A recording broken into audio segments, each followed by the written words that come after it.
29天就要选举了，民进党伫台北市的立委选战是跨区联合来竞选。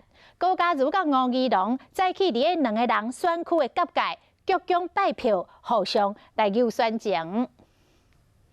早起7点外，内湖区园区的车有够多，民进党立委候选人高嘉瑜、吴怡农伫路口甲大家握手。 一人徛一边，都是两个人选区内湖甲中山区的交界。民进党今麦要运用跨区联合的竞选模式。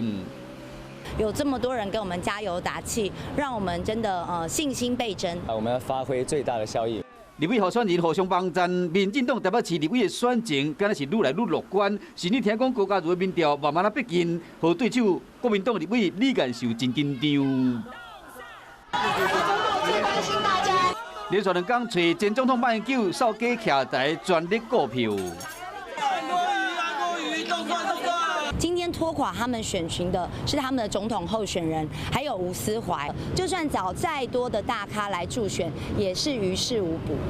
高嘉瑜讲，连累国民党选情的，就是国民党的人。不过韩国瑜全国竞选总部的主委朱立伦批评讲，这是民进党抹红抹黑的步数，和上早发起除掉吴思怀运动的吴怡农无认同。